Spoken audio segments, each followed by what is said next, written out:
Mesdames, Mesdemoiselles, Messieurs, bonsoir et je souhaite que vous passiez avec nous un très agréable moment.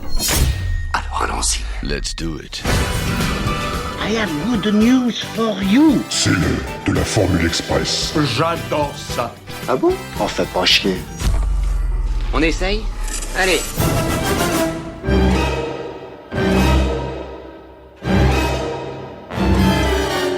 Bonjour à tous et bienvenue dans Retour à l'écran express. C'est Adrien et aujourd'hui on a décidé de se faire peur en ressortant du placard un film d'horreur oublié du début des années 80. Un film pourtant réalisé par Toby Massacre à la tronçonneuse Hooper et qui est selon moi bien au-dessus de beaucoup de films d'horreur mis en avant, Massacre dans le train fantôme. Qui aura le courage d'affronter les terreurs sans nom du train fantôme? Qui sera assez brave pour oser s'aventurer dans son univers de ténèbres et d'angoisse? Quelque chose est vivant au cœur de cette nuit. Quelque chose d'affreux, d'innommable. Quelque chose qui devrait être mort. Quelque chose qui a une forme humaine mais le faciès d'un monstre. Si c'est pas bien, ça va être formidable. Quelque chose de répugnant qui se repaît de chair encore vivante. Quoi? C'est parti. Quelque chose qui, cette nuit, transformera le train fantôme en musée des horreurs. La fête foraine arrive en ville. Celle-ci traîne une mauvaise réputation. En effet, dans chaque ville où elle est passée, on rapporte d'étranges disparitions de jeunes filles. Malgré l'interdiction de ses parents, Amy décide de s'y rendre pour rejoindre ses amis. La nuit s'annonce mouvementée. Au programme, attractions en tout genre, bonbons, barbe à papa, spectacles occultes et bien sûr, le train fantôme. Le groupe d'amis a subitement la merveilleuse idée de se cacher dans le train fantôme et d'y passer la nuit.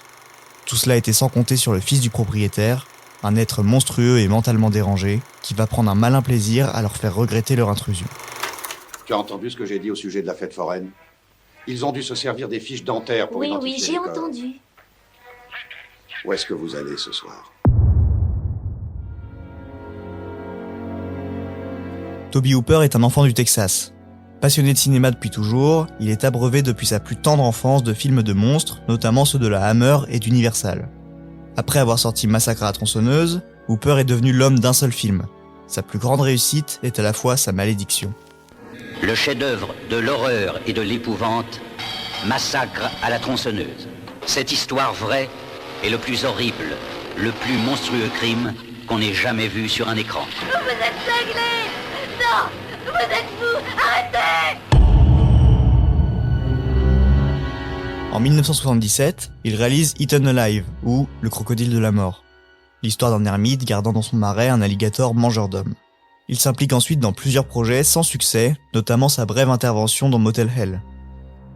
Puis, en 1979, il est approché par la Warner pour réaliser une adaptation télé des Vampires de Salem de Stephen King.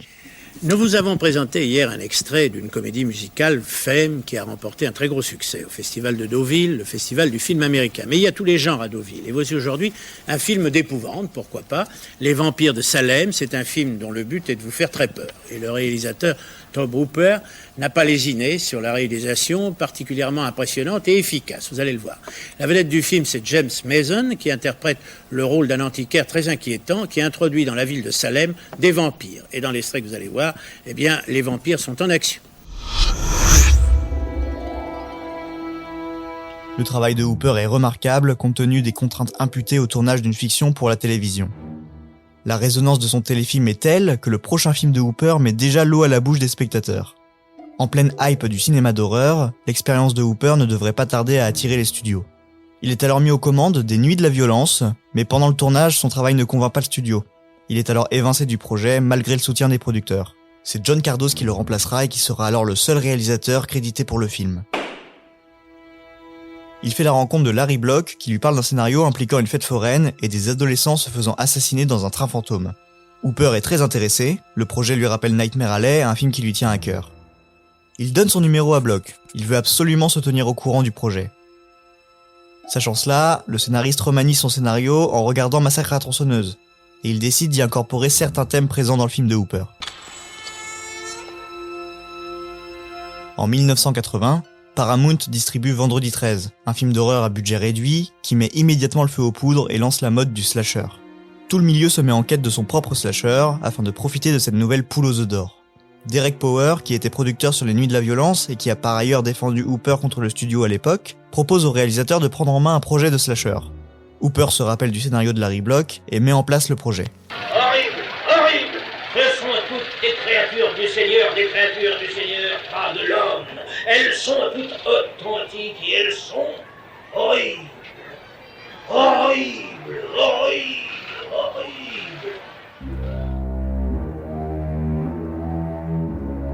Le script doit immédiatement être manié. L'histoire écrite par Larry Block décrit Gunther comme un monstre encore plus grotesque et vicieux. Et cela est décrit avec beaucoup de violence et de nudité, impliquant plusieurs scènes où il attaque et viole des jeunes femmes avant de les mettre en pièces. Par exemple, dans l'une des premières scènes du scénario, Gunther attaque un couple d'adolescents dans le train fantôme, tue le garçon, arrache les vêtements de la fille, puis la viole et la tue. Le but est désormais d'écrire une histoire simple, facile et peu coûteuse à réaliser. Le genre d'histoire que les enfants pourraient se raconter autour du feu pour se faire peur. C'est pas un vrai, c'est qu'une imitation, comme au cinéma, il est probablement en matière plastique. Fils de monsieur et madame Larry Latner, épicier assez d'enfants. Richie, t'es vraiment écœurant. Dans le même temps, Steven Spielberg approche Hooper avec le scénario d'E.T. l'extraterrestre et lui en propose la réalisation. Hooper hésite, mais est contraint de refuser pour s'atteler pleinement au développement de Massacre dans le train fantôme. C'est son premier film en écran large et le premier film d'horreur de studio à être tourné en Dolby Stereo, ce qui marque une grande étape pour sa carrière. Tu vois, c'est pas bien terrible. Ici, on a l'impression d'être Dieu le Père. En bas, on dirait de vraies fourmis. C'est marrant, non? Peut-être, mais j'ai le vertige quand même. Ah oui? Oh oui.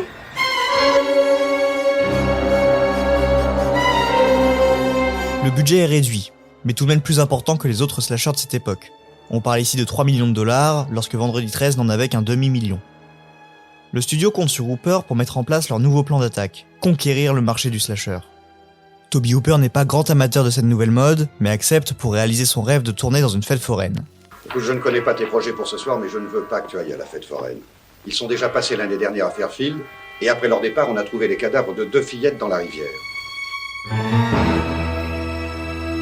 L'histoire est enfin prête. Il faut maintenant trouver un maquilleur de génie pour mettre en place la création d'un monstre qui soit à la fois réaliste et terrifiant. Par chance, le fils de Tobe Hooper parle à son père d'un maquilleur dont il admire le travail, Rick Baker. Coïncidence, Steven Bernhardt, un des producteurs de Massacre dans le train fantôme, a été premier assistant sur le King Kong de John Guillermin, film sur lequel Rick Baker était maquilleur. Pour présenter le monsieur, on parle tout de même de l'homme qui détient le record du plus grand nombre de victoires aux Oscars et de nominations accordées aux maquilleurs. En 1981 également, il fut le premier à avoir l'Oscar du meilleur maquillage pour le Loup-garou de Londres, lorsque cette catégorie fut créée pour la première fois. Le choix de Hooper est fait. Il veut Rick Baker pour créer le maquillage et interpréter le monstre. Rick est très excité à l'idée de jouer le personnage, mais le monstre doit impérativement faire 2,30 m. Rick rappelle le producteur pour lui dire qu'il n'est pas si grand et lui propose alors Rob Bottin, un autre maquilleur qui sera plus tard à l'œuvre pour The Thing ou encore le Mission Impossible de De Palma. Rob Bottin est malheureusement pris par le tournage de Hurlement de Joe Dante et ne peut pas remplacer Rick. Celui-ci accepte alors de faire le maquillage, mais laisse le plus gros du travail à Craig Reardon, un autre maquilleur qui fera plus tard une créature de rêve de John Hughes. Oh, toi alors, tu m'as foutu une de ces peurs. Et vous m'avez fait lâcher ma barbe à papa, connard. Mais qu'est-ce que tu fabriques là d'abord? C'est pas des trucs pour toi, ça. N'approchez pas, espèce d'obsédé. T'es dans l'air. Qu'est-ce qui se passe, hein? Oui, je passe rien, enfin, rien qui vaille la peine en tout cas. Ah, je vous le dis, moi, il n'y a plus de jeunesse. Vous pouvez pas laisser les gens un peu tranquilles, non? On peut même plus pisser en paix dans ce foutu pays. Baker jouit alors de beaucoup de liberté avec la création du monstre, notamment car le script est assez vague sur sa description. La créature y est décrite comme une personne mal formée de naissance. Baker a des remords. Il ne veut pas faire de la malformation une horreur, car il trouve cela discriminant pour les gens qui naissent avec une différence. Alors, il prend le parti de pousser le curseur au maximum, pour s'éloigner de la réalité des malformations. Il s'inspire tout de même du phénomène de la tête fendue, une malformation provoquant une déformation du visage des nouveau-nés. Soucieux du rendu de la créature, il propose à l'équipe d'embaucher un mime pour jouer le rôle du monstre, plutôt qu'un bodybuilder, ce qui arrive souvent dans les productions d'horreur de l'époque. Selon lui, les meilleurs monstres sont interprétés par des acteurs, voire des mimes. Tu vas faire seulement ce que je te demande. Je sais, c'est moche. Et on les enterrera, et après je t'emmènerai à la pêche. Ou ailleurs, si tu veux. Comme dans le temps. Tobe Hooper se rend à l'atelier de maquillage et du développement du monstre, et pointe du doigt le moule de ce qu'il appelle l'homme-vache, ce qui deviendra le monstre du train fantôme. Le masque est alors produit en 5 répliques, permettant de créer un effet de salive presque constant, volonté absolue de Tobe Hooper. Hooper souhaite s'entourer d'une équipe solide pour ce film. Il recrute comme directeur de la photographie Andrew Laszlo, dont il avait aimé l'éclairage sur Les Guerriers de la Nuit de Walter Hill. Il se met alors d'accord avec lui pour tourner le film en Panavision anamorphique. Hooper prévoit 2 caméras et une seconde équipe pour rentrer dans les temps. Il faut maintenant lancer l'étape du casting pour Hooper. Il suit le conseil de Rick Baker et se rend à un spectacle de mime. Là-bas, il rencontre Wayne Doba, danseur de claquettes professionnel faisant ses débuts au cinéma. Il sera plus tard connu pour un seul autre rôle, celui d'Octavio le clown dans Scarface.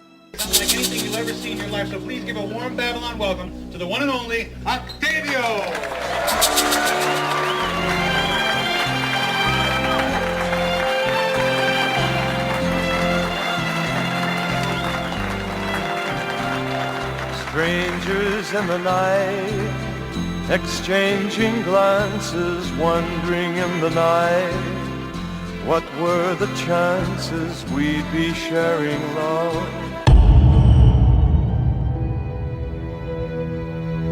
Le rôle lui est accordé directement. Puis c'est au tour du groupe de jeunes, caractéristique essentielle pour le studio. Un large casting est mis en place dans 2 villes. Premièrement à Los Angeles, où sont recrutés Largo Woodruff et Cooper Huckabee, qui a alors 30 ans et qui doit pourtant jouer un adolescent. Dans le même temps, à New York, on évoque le nom de Charlene Tilton, célèbre Lucy Ewing de Dallas.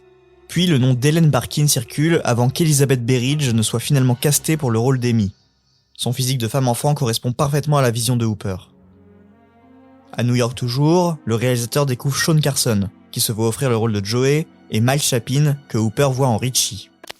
Donc je jouais dans une pièce de théâtre dans un club à Manhattan, et je crois que mon agent m'avait dit à l'époque sur mon répondeur téléphonique que quelqu'un allait passer voir la pièce, quelqu'un d'important, et que potentiellement la personne viendrait en coulisses après le spectacle. Donc je suis allé au théâtre et dans ma loge j'ai trouvé un message. C'était de la part de Toby qui me proposait d'aller boire une bière après la représentation, proposition que j'ai tout de suite acceptée. Donc il a vu la pièce, on est allé boire quelques bières et il m'a expliqué qu'en ce moment il était à la recherche d'acteurs pour un film. Et je lui ai dit directement banco, carrément. On retrouve également William Finlay, acteur fétiche de Brian De Palma, qui jouera entre autres le personnage de Winslow dans Phantom of the Paradise. Finlay apparaîtra peu de temps à l'écran, mais son personnage était voué à beaucoup plus d'importance. Et il apprend notamment pour le rôle beaucoup de tours de magie et d'astuces d'illusionnistes qui finissent par lui donner la passion de la magie.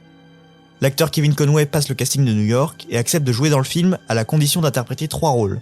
Le père du monstre, le présentateur de stripteaseuse et le préposé invitant à la galerie des horreurs. Quand j'ai fait Massacre dans le train fantôme, j'ai rencontré Toby dans le bureau des producteurs. J'ai lu le script et j'ai réalisé que, déjà, pour commencer, j'avais jamais fait de film d'horreur. Et je me suis dit, il faut que j'en fasse un, ça doit être fun à faire, je vais essayer. Puis j'ai vu qu'il y avait plusieurs personnages de forains. Donc j'ai dit à Toby, ok, je veux bien faire le film, mais je veux jouer les 3 forains. Et il m'a regardé, il m'a dit, ouais, génial, j'adore l'idée. À Sermon, féticheur de la belle Mona qui danse comme vous n'avez jamais vu danser de la façon la plus prometteuse, messieurs. Et elle n'est pas seule, car avec elle, vous verrez 6 autres. T'as déjà vu des stripteaseurs? Non. N'hésitez pas à entrer, vous en aurez pour votre argent. $1 pour ça, c'est quand même un peu cher. Formidable. Mona, montre-leur tes talents. Tourne-toi, ma chérie, donne-leur un aperçu de la marchandise. Les 2000 figurants seront sélectionnés sur le lieu de tournage. Et ce lieu de tournage, parlons-en. Ses contraintes sont les suivantes. Trouver un lieu assez grand pour y placer une fête foraine entière, et surtout un lieu permettant de tourner avec des acteurs jeunes. La législation est assez stricte à ce sujet. Et le film nécessitant impérativement des acteurs et figurants enfants pour la crédibilité du contexte, il fallait absolument trouver une parade. Impossible de tourner dans les studios Universal. En se renseignant, l'équipe découvre que la Floride permet l'emploi d'acteurs mineurs la nuit, sous certaines conditions. C'est donc là-bas, dans les studios Norin de Miami, que le tournage aura lieu. Tobe Hooper himself nous explique dans une interview l'aventure qu'a été de trouver les lieux de tournage. Le gros problème était qu'on ne pouvait pas tourner ici, dans les studios Universal. En fait, c'était même impossible, à cause des lois sur le travail des mineurs, qui ne nous laissaient que quelques heures de la nuit, et encore.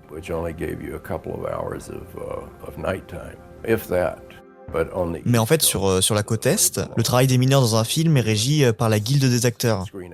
Et on a pu avoir une dérogation pour que les mineurs puissent travailler toute la nuit.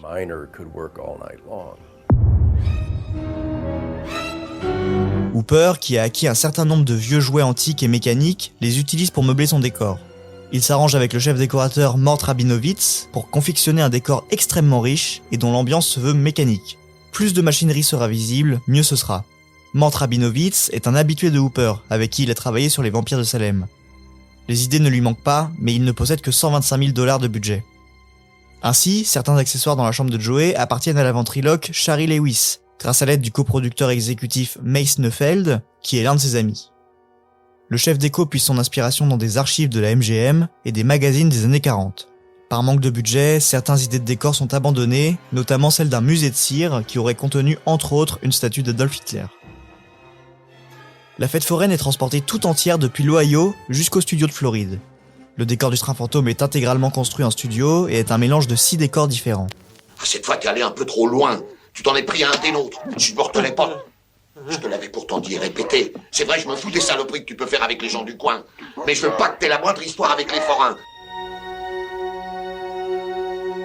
Larry Block, le scénariste, est appelé pour modifier le scénario et l'adapter précisément à la topographie des lieux. Ce qui pose quelques problèmes à Andrew Laszlo, qui n'apprécie pas ces changements de dernière minute. Le tournage peut enfin commencer. Nous sommes en mars 1980, Tobe Hooper est stressé, contraint de respecter un planning très chargé. Il a 30 jours pour finaliser le film sans dépasser le budget. Tourné le plus souvent de nuit, il n'a pas le droit de dépasser 12 heures de travail par jour, que ce soit pour respecter les lois du travail des mineurs ou simplement pour ne pas épuiser l'équipe technique qui doit gérer énormément de machinerie. Chaque dépassement se répercutant le lendemain et créant un effet boule de neige.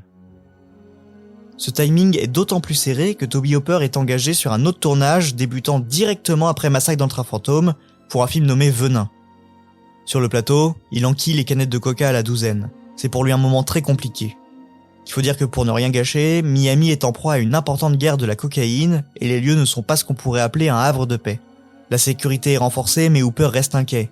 Il entend des tirs d'armes à feu, des fenêtres explosées et des hurlements venant des habitations alentours.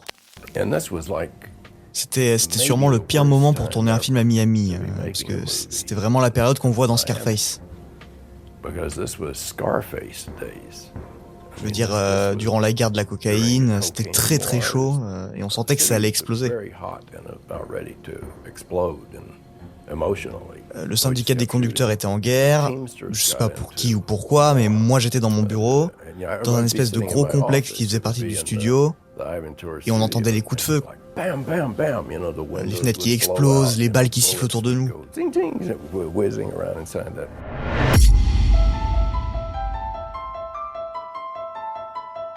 Chaque jour de tournage, Hooper s'adonne à un rituel. Il reste dans sa loge, devant une télévision équipée d'un magnétoscope, et regarde en entier L'Exorciste de William Friedkin. Aucune scène ne peut être tournée avant que Hooper n'ait terminé son visionnage.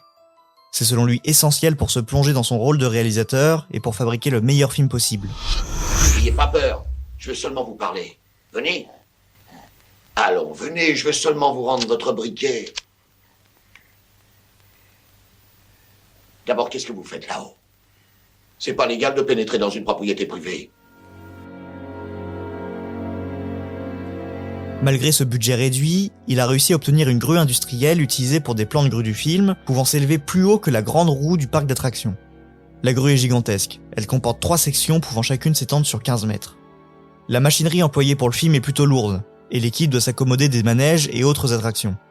Si Hooper sort indemne d'un rouage volant manquant de lui rentrer dedans, sauvé in extremis par un assistant qui ressortira le bras cassé, une équipe de figurants termine à l'hôpital après qu'un manège devant initialement durer 4 minutes s'est emballé jusqu'à une demi-heure. C'est la première fois qu'Hooper doit gérer autant de figurants. Pris au dépourvu, il se repose quelque peu sur Andrew Laszlo, le directeur de la photo. Celui-ci se charge du cadre, de la lumière et parfois même de la composition de certaines scènes. La production arrive sur le tournage la dernière semaine pour contrôler les budgets et restaurer la paix. Voyant les efforts mis en place par Laszlo, elle l'augmente sur le champ pour son travail acharné. C'est avec 39 jours de tournage au lieu de 30 que Hooper finalise son film avec $100 000 de dépassement. J'aurais pu t'avoir une des stripteaseuses pour $15. Ouais. Ah, t'as jamais compris la valeur de l'argent, toi, jamais tu la comprendras. Le tournage est terminé, mais certains rushs sont introuvables à cause d'une grève de camions transporteurs. Une bobine entière est perdue, jetée dans l'océan. 4 jours de tournage supplémentaires sont alors demandés pour retourner certaines scènes. Daniel Pearl, directeur de la photographie de Massacre à la tronçonneuse, est alors appelé pour tourner des plans additionnels. Il en profite pour tourner la séquence d'ouverture du film, un hommage au Halloween de Carpenter et aux Psychoses d'Hitchcock, afin d'ancrer le film profondément dans le genre du slasher, condition sine qua non d'Universal. Et en plus, dis-toi bien que ça ne s'arrêtera pas là, petit voyou. Je me vengerai de ce que tu m'as fait. Tu ne sauras pas quand ni où ça te tombera dessus. Mais ce sera si terrible, si horrible que tu ne pourras jamais l'oublier. Jamais! On peut noter ici que cette idée de commencer par une fausse scène de slasher sera reprise la même année dans le Blowout de De Palma, preuve de l'influence du slasher sur le cinéma de cette époque.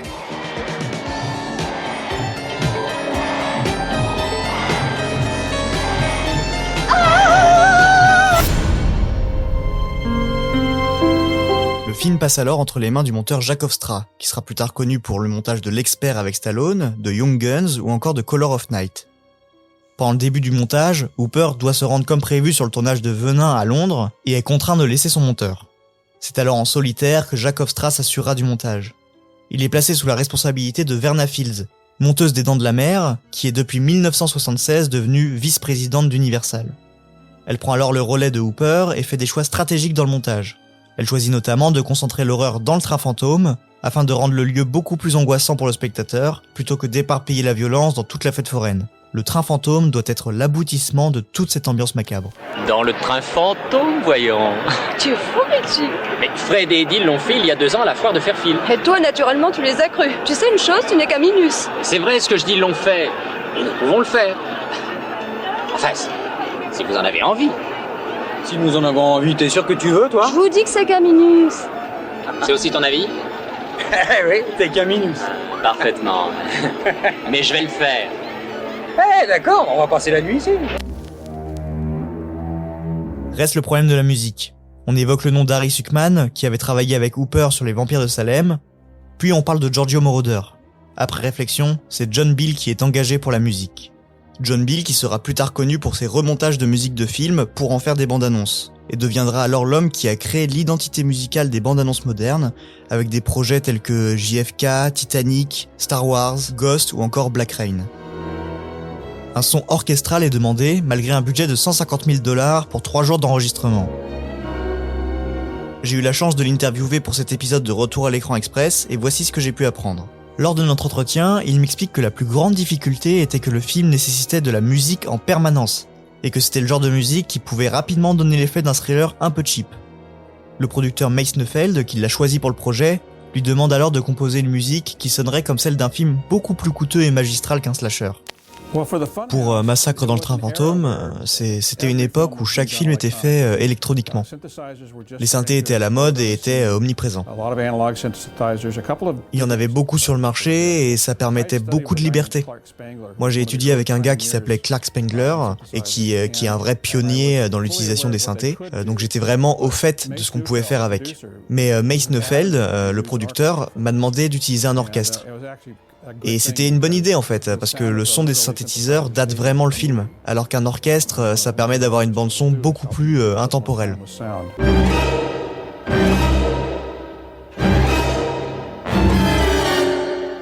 Il arrive à composer une bande-son à la fois enfantine et terrifiante, rappelant les sonorités de la bande-son du téléfilm Hit, sorti 10 ans plus tard et composé cette fois-ci par Richard Bellis. Hooper refait surface à l'étape du mix et découvre alors son film en même temps que le studio. Il vient de quitter pour des raisons de divergence créative le tournage de Venin, un film avec Klaus Kinski qui sera alors réalisé par Pierce Hagar. Devant Massacre dans le train fantôme, le studio lui il applaudit à deux mains. Largement conquis par le film, il se voit déjà concurrencer Vendredi 13 et marquer le coup avec ce premier slasher made in Universal. Parallèlement, l'auteur Dean Koontz écrit une novélisation du film, sous le pseudonyme d'Owen West. Il ajoute de nombreux éléments originaux non présents dans le scénario. Le livre sort avant le film à cause des retards pris durant la phase de post-production. Il est alors considéré à tort que le film est tiré du roman. Il faut faire quelque chose. M'écoutez, oui. Lise, calme-toi. Quelque chose. On ne peut rien faire pour Richie. Sans lui, je t'en supplie, Buzz. Richie, je t'en supplie, Buzz, fais quelque chose. Allons, sois raisonnable, Lise. Je vais m'en aller. Le film sort le 13 mars 1981 aux États-Unis. Nous le découvrirons quelques mois plus tard en France sous le nom de Massacre dans le train fantôme, un titre évoquant assez peu habilement le film culte de Hooper, Massacre à la tronçonneuse. Massacre à la tronçonneuse qui n'est toujours pas sorti dans l'Hexagone à l'époque, encore interdit. Le film sort alors en France dans l'indifférence la plus totale. Aux US, le film rapporte 7 886 857 $ pour un budget d'à peu près 3 millions. Personne n'est satisfait, ni le studio, ni Hooper. En revanche, la critique est stupéfaite. Lors de la sortie, beaucoup s'attendent à un slasher gore typique, mais se retrouvent devant un film d'horreur plein de suspense et de qualité. Gene Siskel aime le film et lui donne une critique positive. Le fort accueil réservé à ce film fait réfléchir Steven Spielberg, qui malgré le refus de Hooper de prendre la réalisation de E.T., va proposer au réalisateur de prendre les rênes de son prochain projet, Poltergeist.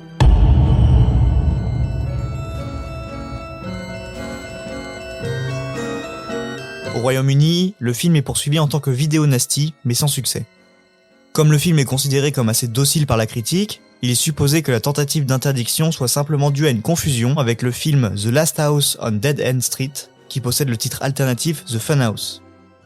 Pour pouvoir diffuser le film à la télévision et pour séduire la censure télévisuelle, Hooper se résigne à tourner des scènes additionnelles dont l'objectif est d'édulcorer la violence du film pour son passage télé. Chaque détail compte. Plus d'alcool, plus de drogue, de sexe, de violence, même le mot vierge est banni. Couche-toi, tu crois que je fais ça debout, pauvre idiot, allez! Y a vraiment pas de quoi avoir honte.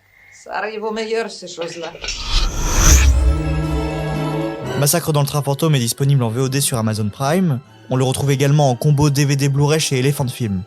Côté import, l'année dernière, Shout Factory a sorti une édition collector avec un master 4K du film et un florilège de bonus. Attention néanmoins aux disques de bonus qui nécessitent un lecteur zone A.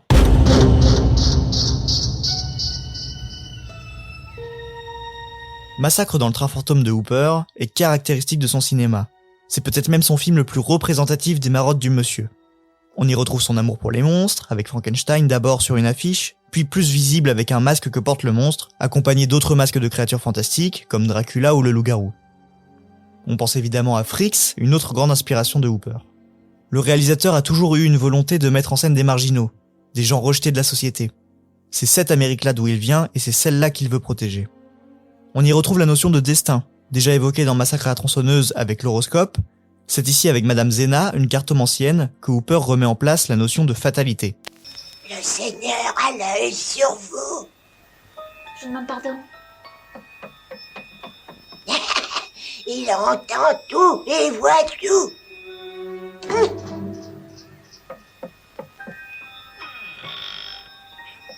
Je déteste les gens qui vous font des sermons dans les toilettes. Le vrai plus de Massacre dans le train fantôme, c'est ce fourmillement de personnages que vont croiser les protagonistes. Une sorcière, un illusionniste, une cartomancienne, tout un bestiaire fantastique que nous ressort ici l'enfant du Texas, passionné des films de monstres. Le titre français du film éclipse toute interprétation. En réalité, The Funhouse signifie un lieu où la peur et le rire se côtoient. Dans cette idée, Hooper implémente du second degré, et nous place nous spectateurs à la même place que les passagers du train fantôme, ici pour s'amuser tout en ayant peur. Il crée une vie parallèle à ces personnages, et nous montre une société qui s'établit dans le ventre du monstre, à l'intérieur du train fantôme, comme il le fera dans Massacre à la tronçonneuse 2, où la famille Sawyer évolue dans leur antre, une ancienne fête foraine désaffectée. Hein, tu ne veux rien dire. Tu refuses de parler. Puisque c'est comme ça, je vais te rafraîchir la mémoire. Et tu retrouveras ta langue. Et c'est pas la peine de tout démolir. Tu sais bien que tes crises ne m'impressionnent pas. Arrête!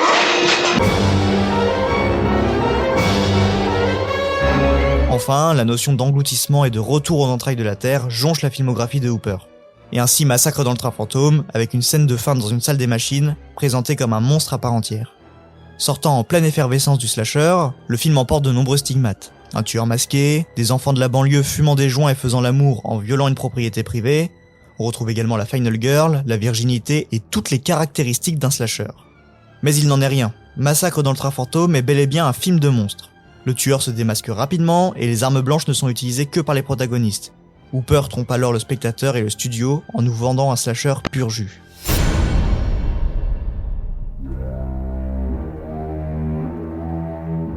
Pour ma part, j'ai découvert Massacre dans le train fantôme assez tard dans mon exploration du cinéma d'horreur des années 80. Ce qui m'a tout de suite marqué, c'est la beauté de l'image et de la mise en scène, trop souvent mise de côté sur d'autres slashers de cette époque. On ressent la patte de Hooper et sa fascination pour les familles dysfonctionnelles et sa culture de l'étrange. Malgré son rythme en 2 temps, je pense que Massacre dans le train fantôme est un essentiel du cinéma de son réalisateur et qu'il a tout à fait sa place dans la culture horrifique américaine des années 80. Hooper nous offre un film de monstre à la sauce slasher, maîtrisé, et qui offre un pont improbable entre son film précédent, Le Crocodile de la Mort, et son film suivant, Poltergeist.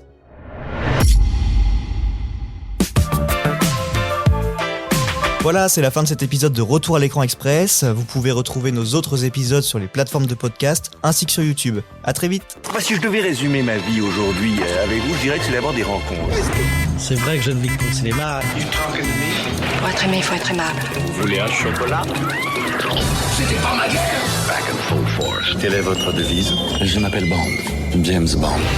Vous délirez totalement là. C'est ça qui permet de voyager à travers le temps. La vie a plus d'imagination que nous. J'espère que je ne vous apprends rien. Vous êtes un mélancolique. Mélancolique, mon cul.